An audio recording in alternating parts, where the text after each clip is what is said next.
They were the kids who had all the answers, the ones everyone thought would soar. But somehow along the way, they ended up feeling lost, disconnected, and painfully alone. What happened?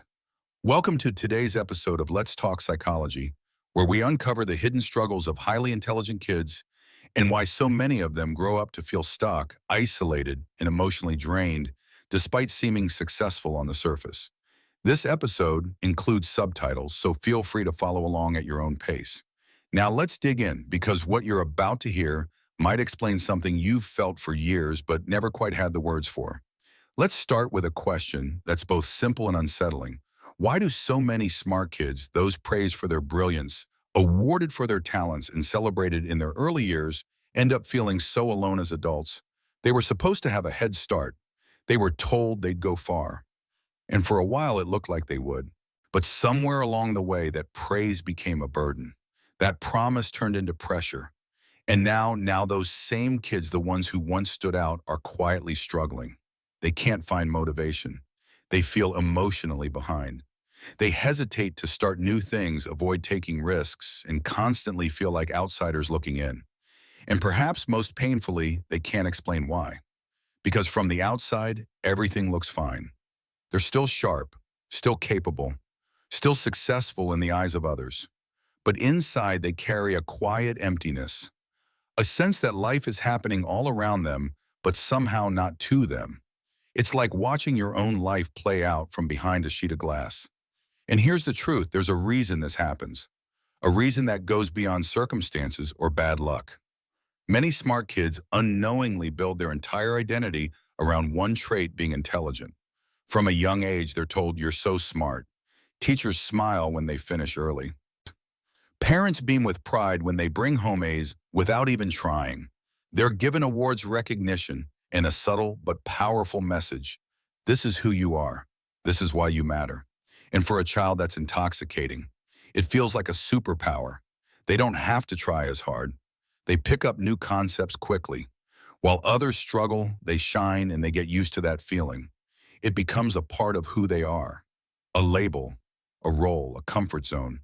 But here's the hidden danger. What's actually being praised isn't hard work. It's effortless success. It's being right the first time, solving the problem quickly, understanding things before others do. And over time, that praise teaches a dangerous belief. If I'm smart, things should be easy for me. This belief gets lodged deep into the subconscious. It's rarely questioned because why would it be? It works so well for so long, until it doesn't. Eventually, the world stops catering to natural talent. The problems get harder.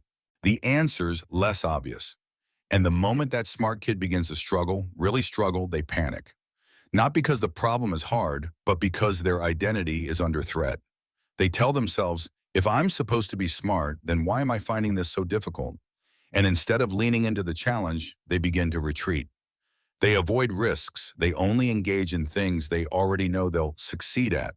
They stop trying, not because they're lazy, but because failure now feels like proof that they're not who they thought they were.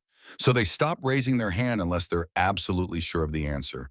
They don't join the club unless they know they'll be the best. They don't play the game unless they're guaranteed to win. And over time, their world begins to shrink. They stick to what they know. They stay in safe territory. They protect the image of the smart kid instead of growing into the adult they could become. Here's the trap. While everyone else is out there experimenting, trying, failing, learning, and evolving, these kids are slowly becoming prisoners of their own potential.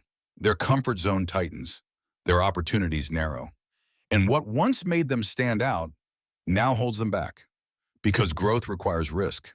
Connection requires vulnerability. And both feel dangerous to someone whose self-worth is built entirely on never being wrong. Soon that emotional cost becomes hard to ignore. They realize they've built an identity on something fragile, something that can break the moment they stumble. And when your whole sense of self depends on being seen as smart, you can't afford to look foolish. You can't afford to fail. You can't afford to grow. So they stall, they avoid, they freeze. And that's when the real loneliness begins. Connection isn't about intelligence, it's about shared experiences. It's about laughing at the same joke, fumbling through awkward phases together, bonding over group projects, team sports, or creative hobbies. But when a smart kid starts avoiding those uncomfortable or unfamiliar situations, they begin stepping out of the flow of social life. They don't join the club. They skip the party. They avoid the group work. They dodge the moments that build friendship and trust. And even though they still crave connection, they've quietly removed themselves from the places where it happens. So what do they do instead? They turn inward. They rely on their intelligence. They try to understand people instead of connecting with them. They observe. They analyze. They calculate how to fit in without ever feeling like they belong. This leads to something called cognitive empathy, the ability to understand what others feel logically, but not necessarily connect with those feelings on a personal or emotional level. It works up to a point. They can keep up in conversation. They might even seem charismatic on the outside, but underneath they're exhausted because every social interaction feels like a test, a performance, a simulation they have to run in their head. Instead of just being with people, they're constantly thinking about how to act, what to say, what others might be thinking of them. Socializing becomes something else they have to be good at.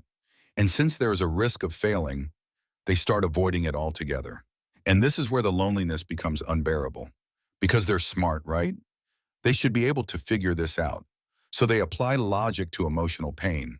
They try to reason their way into feeling okay. They make arguments in their own heads. They analyze their thoughts to death. They write lists. They solve it like a math problem.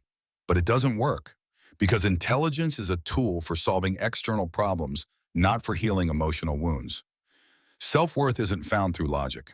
It's built through connection, through experience, through living. And trying to think your way into feeling better often leads to one thing: overthinking. An endless loop of analysis with no exit, no peace, and no true relief. So where does this leave us? With a generation of bright, capable individuals stuck, isolated, disconnected. Not because they failed, but because a strategy that once helped them survive no longer works. But the good news is this: once you understand how you got here, you can begin to find your way out. This isn't about failure, it's about evolution. And in the next part of this episode, we'll explore how to dismantle the old identity, reconnect with the world, and redefine what it truly means to live a meaningful, connected, and courageous life beyond the label of the smart kid. In our last conversation, we explored how building an identity around intelligence can eventually trap smart kids, leaving them stuck in a cycle of emotional isolation. But what happens when that trap feels too tight and the pain becomes unbearable? There's no intellectual answer to the question.